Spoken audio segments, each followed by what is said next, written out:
Olá! No programa de hoje trataremos da organização dos estudos da segunda etapa de formação do Pacto Nacional pelo Fortalecimento do Ensino Médio e da leitura e da problematização como eixos epistemológicos de articulação das disciplinas do currículo. Para falar sobre esse assunto, recebemos Marli Albiazete Figueiredo, coordenadora do Ensino Médio da Secretaria de Estado da Educação do Paraná, e Altair Pivovar, professor doutor de Metodologia de Ensino da Universidade Federal do Paraná. Olá, tudo bem? Olá, tudo bem. Sejam bem-vindos para a nossa conversa. Obrigado. Professora Marli, durante a formação do Pacto, os professores estudaram e discutiram algumas temáticas. Vamos lembrar então quais foram essas temáticas? Ok. Lembrando então, a primeira foi os sujeitos do ensino médio, a diversidade na educação básica. Depois, os professores estudaram o currículo do ensino médio e a formação integral dos seus sujeitos. Estudaram também as diretrizes curriculares nacionais e as diretrizes orientadoras para a Rede Estadual de Educação do Paraná, ainda as áreas do conhecimento, a integração curricular e também a gestão democrática e, por último, a avaliação da qualidade no ensino. Professora Marli, e agora, nessa segunda fase, conta para nós quais são as temáticas que serão estudadas e por que trazer para esse estudo a leitura e a problematização. Então, assim como na primeira etapa, nós da SED elaboramos um material que complementa os estudos também agora na segunda etapa. E nesse material, nós trazemos os eixos epistemológicos e metodológicos responsáveis por articular os conhecimentos das diferentes disciplinas. Como eixos metodológicos, nós trazemos a iniciação à pesquisa e mídias, tecnologias e comunicação. E como eixos epistemológicos, nós trazemos a leitura e a problematização. Nessa parte do material da SED que escrevemos sobre leitura e problematização, nós solicitamos a leitura crítica do professor Cifuentes, professor Dr. Cifuentes, que é da Universidade Federal do Paraná, e também do professor Altair, também doutor em Educação da Universidade Federal do Paraná. E até por isso pedimos para o Altair acompanhar com a gente aqui essa conversa para falar sobre leitura e problematização e qual a importância, qual a relevância de trazer essa discussão para essa segunda etapa da formação do Pacto. Ok, professora Marli. Diante do que a professora Marli acabou de falar, professor Altair, qual a importância do professor compreender os fundamentos epistemológicos da leitura e da problematização? Então, Keila, a necessidade dessa compreensão vem do fato de que a leitura, os termos leitura e problematização serem termos já há algum tempo, que vêm sendo utilizados nas discussões envolvendo a educação, eles acabaram criando alguns sentidos que se tornaram assim muito comuns e é como se todo mundo já soubesse do que se trata. Então, se você chega lá com uma proposta e diz vamos trabalhar a leitura e problematização, todo mundo já acha que já sabe, já acha que sabe como deve ser feito e passa a fazer da forma como já vinha fazendo anteriormente. Então, a necessidade desse aprofundamento do termo é para evitar que as atividades que vão ser propostas acabem incorrendo no mesmo problema das anteriores. Então, o que vem a ser a questão da leitura e da problematização? Eu até prefiro usar inversamente problematização e leitura, porque eu acho que a problematização ela precede a leitura, ela gera uma necessidade de leitura. Então, esse também eu acho que é um dos problemas que acaba acontecendo na escola, que dificulta a compreensão de uma nova visão sobre a leitura. Eu tenho a leitura e a problematização. Significa que tenho que primeiro ler para depois problematizar. E aí eu acabo naquele modo mais tradicional de fazer o trabalho com textos em todas as disciplinas. E ao contrário, então, professor? Na minha perspectiva é o contrário, sabe? Você, diante de um problema, você tem a necessidade de resolvê-lo. E você resolve problemas pela leitura. O Dewey, no prefácio que o Anísio Teixeira, no prefácio que ele fez ao livro do Dewey, ele usou uma analogia que acho que é um bom exemplo para a gente ter uma ideia do que seria essa leitura. Ele diz assim, que se você pegar um pedaço de ferro e colocá-lo na natureza, ele simplesmente vai deixar as forças da natureza agirem sobre ele sem reagir e ele vai simplesmente ser eliminado do sistema. vai ser transformado, né, em outras substâncias, mas enfim, ele como ferro deixa de existir. No caso dos seres humanos é diferente, as pessoas reagem. Então elas diante de um problema que as está afetando, elas promovem, né, uma reação para manter, né, a sua congruência ali com o meio. Por exemplo, se você, um belo dia lá, você começa a sentir uma sensação desconfortável, você tem que descobrir a raiz desse desconforto. Você é obrigado a trabalhar, né, procurar ali, fazer uma pesquisa no ambiente para ver de onde vem esse desconforto. Então você constata, por exemplo, que já é 1h da tarde, a sensação que você tem é de uma dor de estômago, uma fraqueza. Então, a conclusão que você tira desses elementos contextuais aí é que você ainda não almoçou, por isso que você tem esse desconforto. E aí você tem que promover uma ação para resolver esse desconforto, porque, né, se ele permanecer por muito tempo, ele também vai te eliminar, né, do sistema. Essa reação é que nós podíamos chamar também de produção de um texto. Então, nesse caso, qual vai ser o texto? Vai ser comer. Isso, claro, levando em conta aquelas pessoas que têm condições de produzir esse tipo de texto, né? Um outro exemplo, você está lá um belo dia também, lá vivendo ali na sua rotina, aí você sente um desconforto. Você tem que achar a raiz do desconforto. Você conclui que o desconforto, você tem que ler, né, os indícios ambientais. Então, eu estou sentindo um arrepio, né, uma sensação desagradável, assim, eu tenho que me encolher. Aí a conclusão que você tira dessa leitura dos elementos ambientais ali eu estou com frio. Que texto eu produzo para resolver isso? Eu me visto. Novamente, se eu for naquele grupo social lá que tem condições de produzir esse tipo de texto. Então, a gente podia definir a leitura como a reação do sujeito ao meio.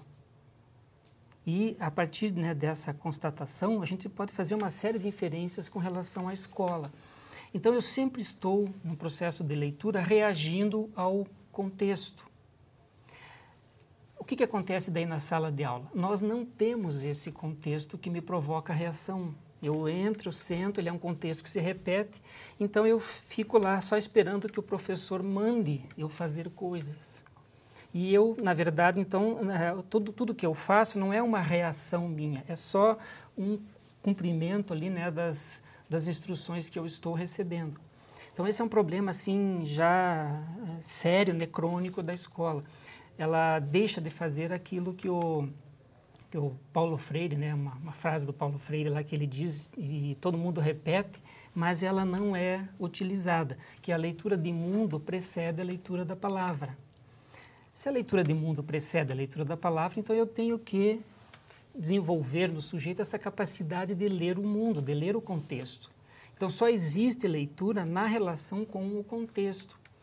Um texto que eu leio na sala de aula, ele tem sentidos e reações minhas diferentes de outra situação em que eu vá ler o mesmo texto. Então, a finalidade da leitura é sempre orientar uma reação do sujeito. Se não tiver essa perspectiva, eu não tenho um leitor. Então, esse daí é o problema da escola. O professor diz como o aluno deve reagir. Então, não é uma reação propriamente, é só o seguimento ali de uma instrução. Então, por isso a necessidade, né, da gente rever essa ideia de leitura, justamente para não cair nesse problema aí. Eu mando o sujeito fazer coisa, eu dou um texto que tem um problema para ele resolver, mas aquele texto, naquele momento, aquele problema ali, ele não está complicando a situação contextual. Não está colocando aquela dúvida na cabecinha dele. Não, e assim, eu estou aqui, porque a gente não pode esquecer disso, sabe? O ambiente de sala de aula é o contexto do aluno. A gente sempre fala, ouve, né, também essa necessidade, né, de que tem que trabalhar a questão do contexto, mas o que eles consideram contexto normalmente é o contexto que está no texto, o contexto desse texto. Mas o aluno está na sala de aula e o contexto dele é a sala de aula. Então, todo o nosso trabalho diário é resolver a nossa vida, né?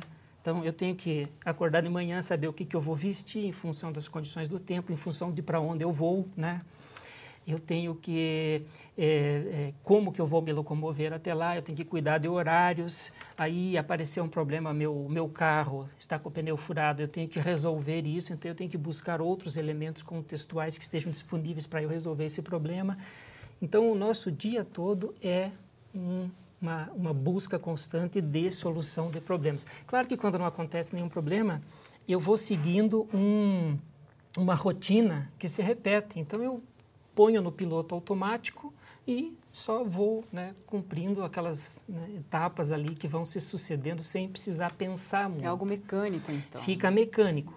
Então, vejam, e as pessoas, de certo ponto, gostam disso, porque não dá trabalho, eu não tenho que fazer interpretação, né, rever alguns elementos, procurar soluções. Preciso pensar, refletir. Exatamente. Então, aí nós não temos, assim, um leitor, ou temos um leitor num outro nível.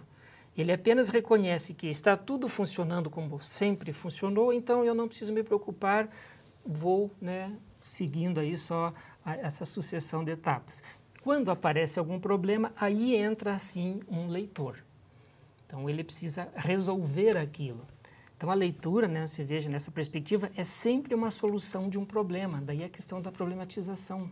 E é por isso que eu anteponho a problematização à leitura. Eu me deparo com um problema e aquilo me obriga a procurar elementos para resolver. Essa procura é justamente o processo de leitura. E a produção de texto é aquilo que eu materializo, que eu considero que vai resolver aquele problema. Então, se a gente consegue trabalhar nessa perspectiva em sala de aula, a gente tem, né, uma outra relação do aluno com o conhecimento.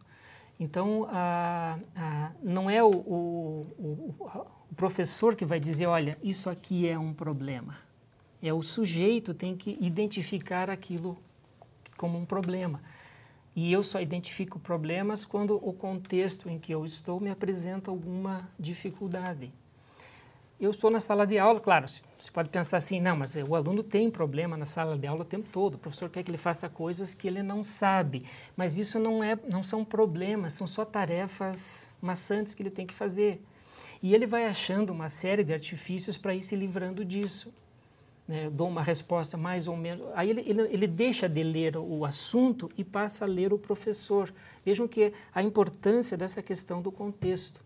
O aluno lê o professor. Então, que tipo de respostas eu dou para esse professor que vai fazer com que ele considere minimamente o meu trabalho para eu não ser eliminado, né, do processo? Então, a gente não pode esquecer nunca disso, né? O contexto está envolvido. E, infelizmente, a escola, né, em todo esse processo evolutivo dela, né, não conseguiu trabalhar muito bem essa questão. Ela está centrada na explicação prévia, então eu preparo, né, uma explicação muito bem elaborada, eu apresento para um sujeito, é impossível que a pessoa não entenda, porque ela está muito bem elaborada. Só que isso a gente sabe que não funciona. Então, os problemas que nós enfrentamos hoje são exatamente os problemas que os gregos e os romanos enfrentavam na escola deles há 2000 anos, né? Então, quando perguntaram lá para o Schleicher, que era o presidente do PISA em 2008, por que os brasileiros vão mal no PISA, ele disse que é porque eles têm um currículo muito extenso e que não serve para nada. O Sêneca, que era um filósofo romano lá, o Sêneca morreu em 65 depois de Cristo. Então, o que ele disse um pouquinho antes, né? Ele dizia que na escola deixamos de aprender as coisas úteis por força de aprender as inúteis. Então, nós temos duas falas separadas por quase 2000 anos que dizem a mesma coisa, né? Então, esse esforço agora em nós trabalharmos com leitura e problematização é justamente para tentar identificar o que é que em 2000 anos de evolução não foi olhado com a devida atenção, que faz com que problemas que existiam lá no início, né, do processo de escola, né, assim, como um espaço formal de ensino, ainda existam hoje. Então, você insistir nessa questão aí da leitura e da problematização, mas daí vendo assim, nesse aspecto mais epistemológico, é justamente para evitar que, né, você acabe fazendo em sala de aula, repetindo só esse procedimento que não leva em conta a questão da reação do sujeito, quer dizer, ele não é mobilizado, ele está fora do processo, não leva em conta a questão contextual, quer dizer, eu tenho que perturbar esse ambiente que está aqui, porque é o que o sujeito está vivendo naquele momento, para que o sujeito procure respostas para os problemas que ele está enfrentando aqui. A gente tem aquela ideia assim, né, de problemas assim mais para o futuro, né? Você tem que aprender isso agora, porque quando você for adulto ou quando você se deparar lá daqui a alguns anos com essa situação, você saberá resolver, né? Terá uma ferramenta para resolver. Mas isso não funciona porque eu não estou sentindo aquele problema naquele momento. Então eu não me abro para nenhum tipo de Então, professor, é desta forma que se fala tanto em contextualizar o conteúdo com a realidade e com o cotidiano do aluno. Seria fazer isso que o professor está falando. Só que isso também, assim, a gente tem essas expressões todas aí já faladas, né, durante algum tempo, e todo mundo acha também que é fácil. Eu vou contextualizar, eu trago coisas lá de fora aqui para dentro, mas não é. Eu ainda não... Eu tenho que pensar nesse contexto. Eu estou resolvendo problemas aqui na sala de aula. Então, eu tenho que trabalhar de uma forma que o aluno vá realizar alguma atividade e, no decorrer daquela atividade, aparece algum problema que ele vai ter. E ele identifica com um problema. Opa, eu estava fazendo aqui e agora, né, eu até achei que sabia fazer, mas não está funcionando. Então, ele tem essa identificação, né, de um problema. Aí sim o professor entra com todo o aporte de conhecimentos, né, os conteúdos escolares aí que ajudarão o sujeito a resolver aquele problema que ele está enfrentando naquele exato momento. A gente não pode continuar tratando a escola como um limbo, né, um lugar que não tem coordenadas no espaço e no tempo. Você entra aqui, esquece a vida lá fora, né? Esquece que você está cansado, que você, no caso de criança, que você tem um excesso de energia, né? Que você queria fazer outras coisas para trabalhar os conteúdos que são muito importantes. Não funciona. Então, eu tenho que, né, trabalhar essa contextualização ali, em sala de aula. E essa também é uma dificuldade da gente trabalhar a questão do contexto, né? O que é contexto? Eu trago a realidade, né, do aluno. Não, é aqui. Eu posso até fazer isso, eu vou usar elementos familiares. Isso pode até ser um elemento mobilizador. Eu trago elementos familiares para a sala de aula, ele se identifica, fica, né, assim, à vontade, porque isso eu conheço, isso eu sei, e de repente surge um obstáculo. E como ele já estava interagindo com aquilo, ele vai identificar que aquilo como um problema, né, vai questionar o próprio conhecimento, porque, opa, né, eu achei que sabia e não está funcionando.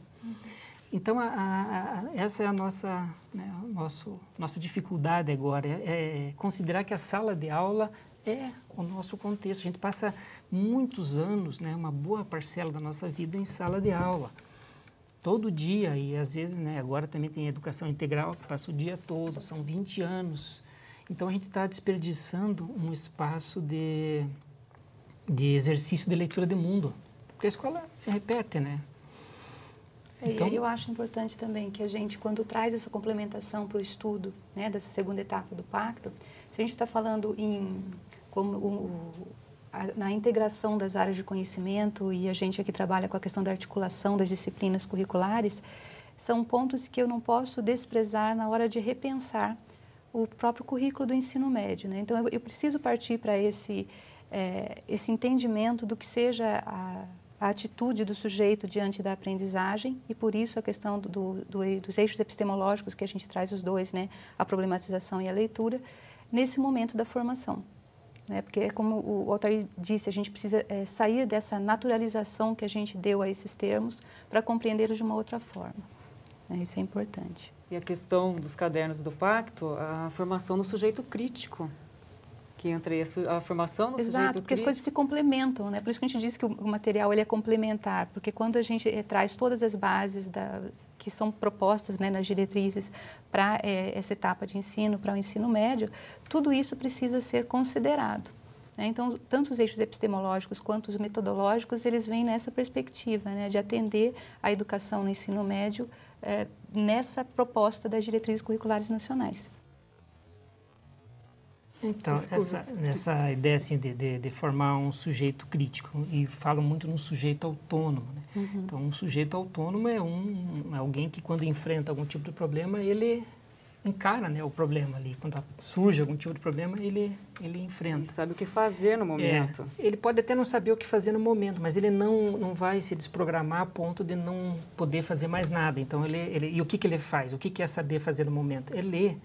Vamos parar um pouquinho, vamos analisar o que elementos eu tenho no contexto, de que forma eu posso ressignificá-los, o que está faltando de conhecimento, onde eu encontro esse conhecimento. Então, esse seria um sujeito que tem autonomia, né? Ele enfrenta o problema ali. Então, a gente não pode desvincular, a gente fala assim, problematização e leitura, não dá nem para trabalhar separadamente, né? Apareceu o problema, automaticamente o sujeito vai enfrentá-lo porque é uma ameaça que ele tem.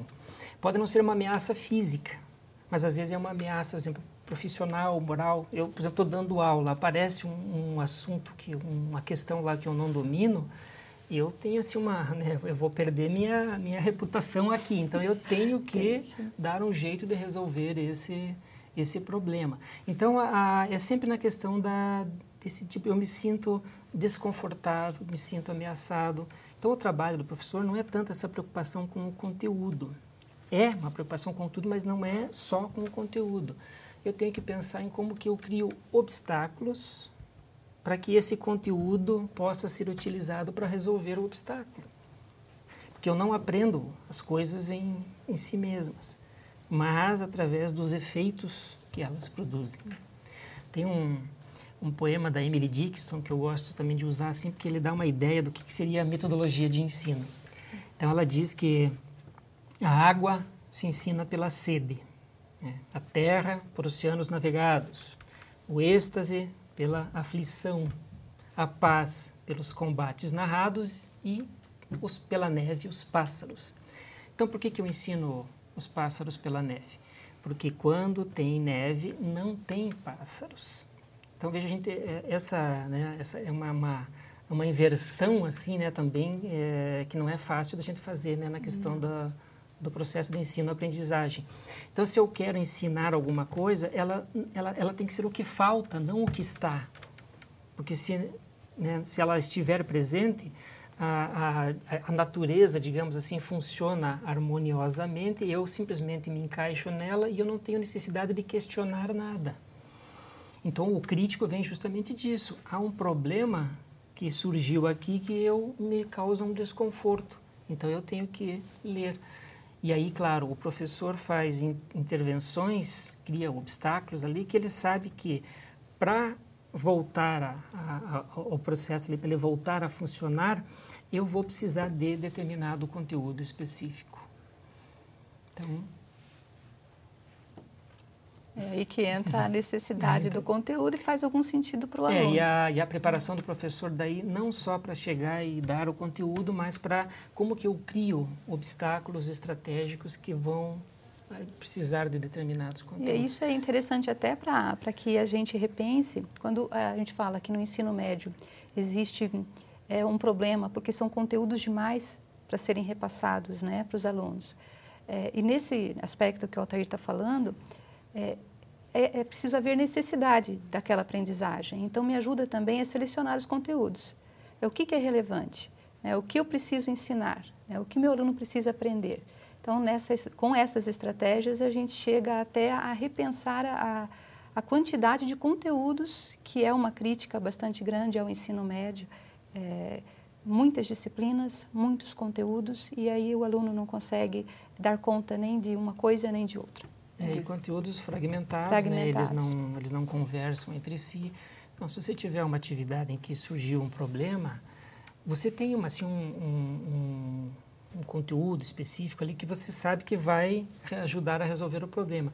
Mas não é simplesmente pegar e colocar lá. Você tem que fazer ajustes, você tem que fazer contas, né, equações, você tem que ler outros textos, você tem que interpretar fatos. Então, essa questão aí dessa fragmentação, ela justamente não te dá essa possibilidade de você trabalhar interdisciplinarmente. Porque você está dizendo, esse conteúdo é esse aqui e ele é da física. né? E você mostra, aponta para ele direitinho, bem delimitado, e não acontece isso na natureza. Eles vêm sempre inseridos, né, num contexto com outros elementos que, né, não dá para dizer assim, esse aqui é exatamente aquilo lá.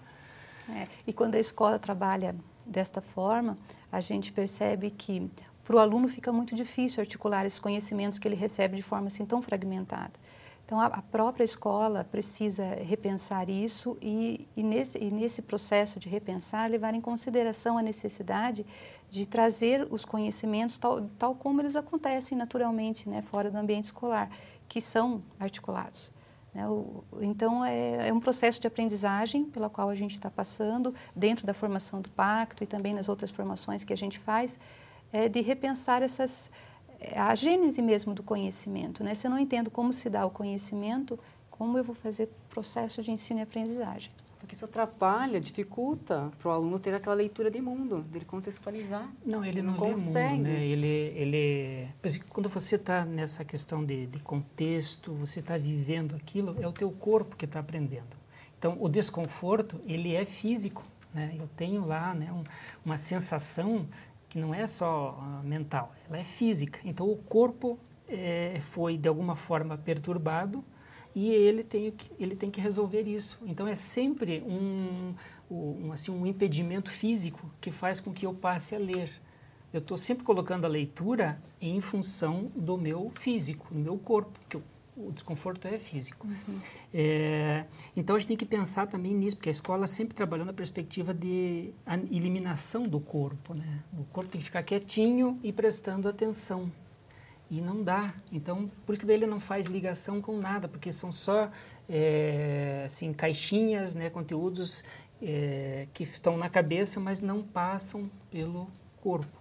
E aí, é claro, ele não sente nenhuma segurança. A palavra-chave aí é sentir segurança, né? Então, se diz, não, quando você dá aquela respirada, puxa, então era isso, significa que você sentiu segurança, que você aprendeu aquilo ali. A gente tem uma ideia assim, o aluno chega na escola com uma ideia de senso comum, digamos, sobre determinado conteúdo. A função da escola qual é? É fazer com que ele tenha contato com um conhecimento mais científico, assim, né, que tem mais uma lógica melhor, assim, né, para ele se livrar desse senso comum e passar a agir de uma forma mais científica, digamos. O que acontece? E a gente acha que quando eu ofereço alguma coisa melhor, mais elaborada, você troca. Mas aí é ignorar a capacidade do nosso cérebro de ir assimilando gêneros de discursos e formas de trabalhar em cada situação. O que o aluno faz? Ele fica com as duas. Ele não troca. Por quê? Porque aquela não foi questionada, ela foi simplesmente confrontada muito diretamente. Ó, essa aqui é melhor do que a tua. Mas ela né, em algum momento, ele deixou de ver que aquilo não funciona e tudo mais. Apenas foi explicado aquilo para ele. Então, ele fica com as duas. Quando ele está na escola, ele age de acordo com o que a escola quer. Porque todo mundo é um excelente leitor, né? Quando a gente diz assim que o aluno sai da escola e sem saber ler, a gente está falando assim, está fazendo uma generalização indevida. Porque quem não sabe ler morre. Por quê? Porque a leitura é uma questão, né, de eu ficar sempre em consonância com o meio. Então, o que eu tenho que dizer é que quem sai da escola não sabe ler a escrita ou decodificar signos, símbolos, né? Então, todos os alunos que estão aí, todo mundo que está vivo aí, é bom leitor, que consegue se manter, né, em consonância com o meio, né, e não é suprimido. Então, o aluno, o que ele faz? Na escola, eu dou a resposta que a escola quer para eu não ser eliminado. Fora da escola, eu vou agir do modo que eu sempre agi, porque me dá mais segurança. E a resposta que ele dá na escola é sempre aquela retorcida, quebrada, né, que ele tem que se esforçar para dar, porque não é uma propriedade, digamos assim, ele não dele, incorpora, né? Não é um conhecimento dele. Né? Ele não elaborou. Acho que essa é uma palavra interessante para o ensino. O aluno tem que elaborar o conhecimento. Ele elaborar. E claro que com todo, né, o trabalho pedagógico que o professor faz para fazer com que ele vá também nesse processo de elaboração e reelaboração, né, da experiência que ele tinha até aquele momento, senão não funciona. O professor é o mediador nesse processo todo, então. O professor seria o mediador, mas o professor acabou tendo um papel preponderante de eu trago o conhecimento, né, e passo assim todo ele prontinho para vocês, não precisa ter trabalho nenhum, já veio tudo explicadinho, olha, veja que maravilha. E isso não tem, né, não tem funcionado, né, como não funcionou, né, toda a história da educação. Então, a ideia dessa leitorização é justamente tirar o eixo do ensino, né, ou pelo menos amenizar um pouco o eixo centrado no ensino para centrar na aprendizagem. Que quando a gente está falando em reação, quando a gente está falando, né, em corpo, a gente está centrado no sujeito, né, mais, né, no aluno. Que muda a questão da aprendizagem. E nesse ambiente escolar, você falou da questão da mediação do professor e é importante isso ser posto mesmo. Porque no ambiente escolar, a figura do professor é fundamental para essa mediação, porque ele vai ter que criar metodologias que provoquem essa necessidade do conhecimento, né, como o Altair veio colocando aí na fala dele. Então, o papel do professor passa a ser fundamental e a produção de metodologias, né, criar metodologias que coloquem o aluno em situação de aprendizagem, passa a fazer todo sentido. Né, não só para o estudante, para o aluno, como também para o professor. Né, ele realmente se reveste dessa função que ele tem, que é a função de trabalhar com esse processo de ensino-aprendizagem, de mediar esse processo do conhecimento. Né? E é interessante também, né, do ponto de vista da relação professor-aluno também. Nessa situação, o professor se torna um sujeito essencial. Por quê? Porque o aluno está numa situação de desconforto. O desconforto que a gente tem que deixar bem claro aqui, ele é intelectual, sabe? Não é porque ficar copiando do quadro também é um desconforto, mas é um desconforto físico só. Então, ele está lá, foi posto em questionamento todo o universo referencial que ele tinha. Então, ele está em desconforto. Quer dizer, o princípio de... Porque aquilo que nós sabemos é o nosso princípio de existência. Então, quando isso é afetado, a gente se sente assim, né, bem... E que a gente está sendo ameaçado, né? Então a gente se sente assim, diminuído, né? Então a gente está sempre tentando proteger esse nosso sistema referencial. Quando no decorrer de uma atividade ele é posto em xeque, o sujeito então se envolve, né, para tentar achar uma solução. E aí o professor vai ter, né, os elementos, os conhecimentos todos que me ajudam a resolver isso. Então eu tenho uma outra relação com o professor também. Ele não é aquele sujeito que vai lá e me traz só aquela chateação para eu ficar durante o dia todo fazendo. Ele veio, né, assim, com outro papel que me ajuda justamente a resolver esse desconforto. Então muda até essa relação, né, entre professor e aluno em sala de aula. Ok, professor Altair. Diante de tudo que foi falado até agora, percebe-se que é muito importante e necessário trabalhar com a problematização e a leitura. Agora, professora Marli, de que modo é possível reorientar o processo de ensino-aprendizagem das disciplinas da educação básica por meio da problematização e da leitura? Certo, Keila. Bom, primeiro eu acho que a gente precisa dizer que tratar leitura e problematização na perspectiva que tratamos aqui agora não chega a ser uma novidade para os professores da rede, porque a gente não está inaugurando essa discussão aqui no Pacto. A gente já teve em outros momentos algumas discussões relacionadas à leitura e problematização nessa perspectiva.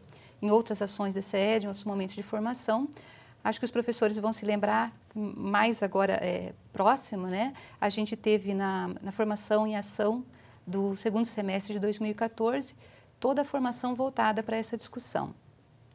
Agora, com relação à reorientação dos trabalhos nas disciplinas todas que compõem o currículo do ensino médio, é importante lembrar que para cada um dos cadernos do Pacto, de cada uma das áreas de conhecimento, nós teremos um vídeo que acompanhará, né, essa formação, que são vídeos em que a gente traz os professores das diferentes disciplinas, né, todas as disciplinas serão representadas, organizado por meio das áreas de conhecimento, e aí eles vão discutir tanto os eixos epistemológicos, quanto os eixos metodológicos, quanto as discussões trazidas no caderno do MEC, e aí eu vou deixar essa resposta para quem tem autoridade para falar sobre isso, né, ou seja, para os especialistas em cada uma das disciplinas.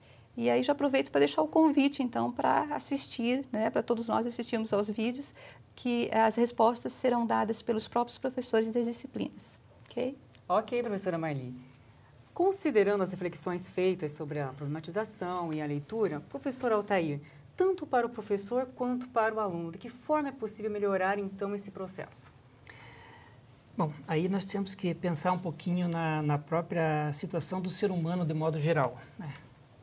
O que acontece? Há uma resistência natural das pessoas a qualquer coisa que contra o novo, né, de modo geral. A gente sempre ouve isso, né? O novo sempre prevalece sobre... Aliás, o velho sempre prevalece sobre o novo na escola. Por quê? Porque o novo vem justamente colocar em xeque o nosso sistema, nos tira daquela situação, aquela segurança que nós sentíamos de fazer as coisas. Então, há, nesse momento, né, uma resistência dos professores com relação a isso. E há também com relação aos alunos, né? Professores que tentam fazer alguma coisa diferente, o aluno já vai também reclamar de alguma forma. Por quê? Porque ele não está podendo simplesmente acionar aquele comportamento dele automatizado já, né, que para o professor de língua portuguesa eu já sei que a resposta eu dou, para o professor de geografia eu já sei que a resposta eu dou, aquela situação que ele foi aprendendo a desenvolver, né, aquela estratégia que ele aprendeu a desenvolver durante toda a vida escolar dele. Então, é um momento agora de ir trabalhando nessa perspectiva de mudar digamos assim, criar uma nova rotina, que, na verdade, é o que os psicólogos chamam de processo adaptativo, não naquele sentido da evolução, né? Mas no sentido assim de eu estou sempre querendo criar justamente uma rotina. Eu aprendo as coisas de um modo que eu internalizo aquilo e eu aciono aquilo com a maior facilidade. Então tem que criar, né, trabalhar nesse novo processo adaptativo aí, né, essa nova forma de encarar o ensino, né, o processo de ensino-aprendizagem, né, mostrar que não é, como a Marli falou também, não é só nessas discussões agora, né, isso já os autores vêm trabalhando há muito tempo. E acho que agora nós estamos num momento interessante, porque daí você pode perguntar assim, mas você está trabalhando há muito tempo, por que não mudou? Justamente, né, por conta faltou aquele detalhezinho que nós não deixamos, né, de ver ali. Por exemplo, eu acho significativo você inverter, em vez de leitura e problematização e leitura. Isso aí dá uma diferença muito grande. Então, esse momento agora é propício, porque acho que a gente conseguiu delinear melhor essa questão da leitura, né, da problematização e da leitura, que até então não era levado em conta. A gente sempre ouve ainda muito, né, o prazer da leitura. Então, trabalhar a leitura nessa perspectiva do prazer não funciona muito, porque o que é prazer? Eu tenho que pensar. O prazer também nada mais é do que eu me livrar de um desconforto. Então, se eu não crio desconforto, o sujeito não vai ter, né, nenhum prazer com a leitura. Mas tem gente que lê, né? Mas ele tem um desconforto, ele tem uma necessidade ali que o obriga a ler, quer dizer, aquilo também é desconfortável, tanto que ele lê avidamente porque ele precisa se livrar, né, desse desconforto.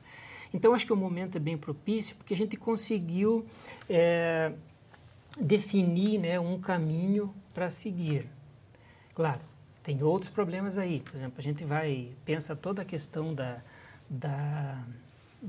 metodologia. Aliás, a metodologia sempre fica de fora, né? Eu senti falta, né, em alguns trabalhos lá mesmo do Pacto, aí uma discussão mais específica de metodologia.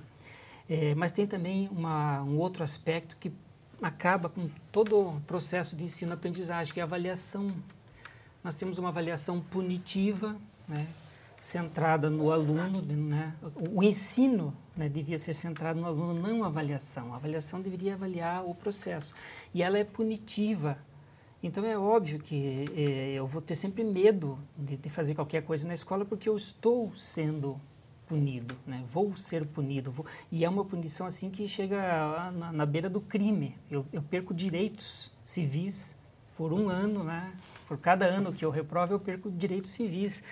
Então, essa discussão da avaliação ela tem que vir junto, né, de toda essa discussão aí. Em vez de centrar no produto, né, o que eu fiz, acertei ou errei, eu tenho que mudar ali o foco. De tudo que a gente falou aqui, o que subjaz a tudo isso? Que o erro é que é pedagógico. É o erro que faz com que eu tenha necessidade de ampliar o meu universo referencial. Porque senão eu fico fazendo sempre o que eu já sei, né? Porque me dá segurança. Quando aparece um problema, ou seja, o que eu sei não funciona, a gente podia chamar isso de há um erro ali, né? Não sei fazer, aí eu tenho necessidade de ir atrás de conhecimento novo. Então, mudar também essa perspectiva, né, de tirar o foco daquilo que eu fiz e errei, né, para minha capacidade de encontrar a origem daquele erro, que é volta de novo à leitura. O que descobre a origem de um erro? O processo de leitura. Então, a gente acho que está, né, nesse caminho agora, centrando nisso, e tem essas perspectivas todas, aquilo que eu falei, a questão do relacionamento do professor-aluno. Eu acho, inclusive, que a questão do comportamento dos alunos mudaria também, porque o que a gente vê na sala de aula é uma reação a um processo angustiante ali de estar fazendo coisas, né, nas quais não vê nenhum sentido. Então, se você ocupa o sujeito, ele está resolvendo problemas que ele identificou como problema, então ele se envolve mais, a questão, acho que, desse comportamento também vai, de alguma forma, amenizar, né? Então, acho que aquilo lá, como que a gente vai trabalhar, professora, a gente tem que trabalhar com essa ideia com os professores, né? Mas aí a questão que eu acho fundamental, e acho que a Secretaria também está indo nessa direção, nós temos que começar a materializar isso. Porque não adianta, a gente explica, você gosta da ideia da leitura. Não, aquela imagem lá do Anísio, gostei. Mas aí você vai lá para a sala de aula e não tem os elementos para fazer aquilo se corporificar. Então, a gente, toda semana pedagógica, você bate na mesma tecla, você discute o mesmo tema, porque na sequência não é feito nada. Então, aquilo vai se perdendo. Então, uma estratégia de fazer essa situação aí tomar corpo, né, essa concepção tomar corpo, é um trabalho mais intenso de materialização em sala de aula. Há muita discussão de PPC, né, de projeto político, muita discussão das políticas, e aí pega todo esse conjunto, né, de conceitos, diz para o professor: agora você vai lá na sala de aula e produza boas aulas para formar um aluno crítico, autônomo, e tem uma porção é um super ser ali que a gente sempre idealiza. Mas ele vai trabalhar com o quê? Com os elementos que ele dispõe, né? Então, ele teve toda uma formação que não deu essa perspectiva para ele. Ele vivenciou metodologias de ensino e foram essas que ele aprendeu, porque a gente aprende aquilo que fazem conosco e não aquilo que nos mandam fazer ou nos explicam, né? Então, ele leva essa bagagem e ele está com a responsabilidade de criar ali o super-aluno. Esse é um problema que eu vejo também. A gente quer criar um super-aluno, né? Não um ser humano, um sujeito que sabe tudo. Eu sempre fiquei pensando que um sujeito que acerta tudo numa prova de vestibular, né? Vai fazer o quê na universidade? Ele já sabe tudo. Eu, por exemplo, se eu olhasse para um cachorro que manca da perninha e eu olhasse assim, ele teve um problema na formação do blastoma, não sei do que, durante a fecundação, eu não ia para a universidade, eu ia ganhar dinheiro. Então, a gente quer criar um super ser, né?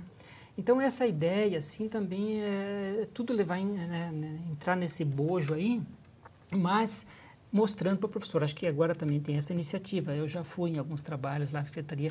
Matemática, como é que a gente trabalha a partir da leitura? Né? Não vamos selecionar textos lá que... Exato. Não, porque até para matemática já tem isso, assim, em grande quantidade, a tal da resolução de problemas deles lá, né? Então, materializar em sala de aula. Acho que se a gente pega essa concepção, porque, claro, você não vai da noite para o dia mudar todo, né? Porque você tem aquilo internalizado, né? É corpo que aprendeu aquilo. Então, você tem que desfazer toda essa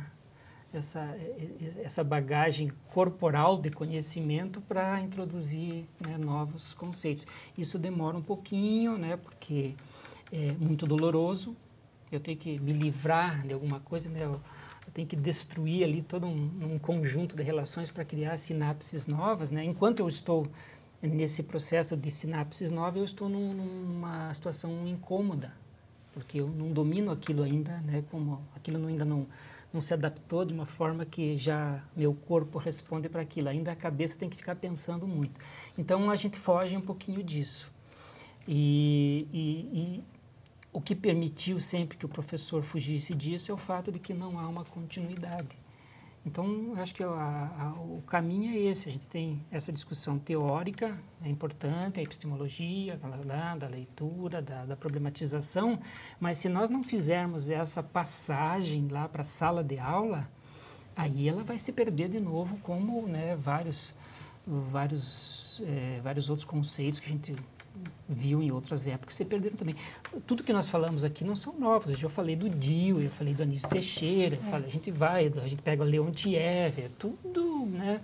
A gente pega lá, pegar os romanos lá também, eles ensinavam algumas coisinhas lá de... Né, a questão é colocar na prática pedagógica. A questão é fazer a passagem para a sala de aula. Tudo desemboca em sala de aula. Projeto político, as leis, tudo é pensado para virar uma didática lá na sala de aula que promova o que nós queremos. Mas foram feitas as escadinhas assim e parou aqui, daí você tem que pular daqui para a sala de aula, né? Então, acho que investindo agora, né, nesse trabalho mais de transposição, né, o que a gente chama lá da transposição didática, mas fazer um pouquinho junto com os professores também essa transposição, que é muita responsabilidade também para ele pegar todo, né, um arcabouço teórico, conceitual e transformar aquilo em algo prático, com todo o peso disso, porque a gente tem a escola é muito medrosa. Eu tenho que dar todos esses conteúdos, né? Eu tenho que fazer isso, eu tenho que fazer aquilo. Aí, quando eu não faço, o pai reclama. Então, o professor também... Esse é uma das rotas de fuga é essa. Tem os seus impasses também. Não, mas eu faço isso, o pai vem reclamar. Então, eu tenho que ter uma escola ali que defenda essa posição, né, junto ao pai, que cria, né, essa proteção ali para o professor poder começar a desencadear esse processo. Porque a partir do momento que cria você vai criando o corpo ali, eu vou criando também, né, um relacionamento diferente com aquilo. Isso funciona, né, em todas as instâncias. Mas a escola ela conseguiu criar assim, uma parede ali que a protege dessa mudança. Ela fala o tempo todo em mudança, ela se apresenta como agente de mudança, mas ela não pensa, né, na necessidade dela mesma fazer uma mudança. Um assunto também que eu tenho trazido, né, que eu acho que precisa ser trabalhado, é a questão do gênero escolar, né? A gente discute em língua portuguesa todos os gêneros e a gente defende que o aluno tem que aprender todos os gêneros e nós não nos damos conta de que nós estamos ensinando um só, que é o gênero escolar, como dar respostas para a escola. Então, pensar nisso também, né? Então, mas daí vamos lá, como que eu pego esse conteúdo aqui, se a gente vai continuar trabalhando com conteúdo, eu acho que essa não é uma questão importante agora. O importante agora é como que eu converto toda essa teoria, né, lá na sala de aula. Isso que você fez aqui é esse princípio aqui, ó, né? Quando você fez assim, você aplicou ali tal conceito. Então, eu acho que né, o caminho para a gente fazer é esse aí, né? Não tem... É importante pensar sempre essa formação do pacto e as outras formações que a gente vem integrando na secretaria a partir dessas perspectivas tratadas aqui, como um momento mesmo que vai acabar culminando nesse repensar dessa etapa de ensino, né? O pacto ele vem com a proposta de um redesenho do ensino médio. Então é o momento da gente se debruçar sobre isso, pensar e experimentar, né, as várias possibilidades aí que essa perspectiva nos coloca e seguir em frente, né? Eu acho até para a gente até fechar essa discussão, porque não adianta também a gente comer muita teoria agora, a gente só vai se afogando, né, vai se embebedando daquilo e não funciona. Mas assim como, vamos dizer assim, uma boa notícia, né? Então a gente já tem um caminho agora que parece bem, né, produtivo nesse sentido, né, de descobrir aí o que em 2000 anos não ficou de fora das discussões. E acho que o mais importante é que é mais fácil. É mais fácil, porque a gente vai estar trabalhando com processos mais naturais. A escola artificializou um método e eu tenho que aprender o método de dar aula. A gente me lembra, né, nas aulas lá, eu tenho que aprender um método de dar aula.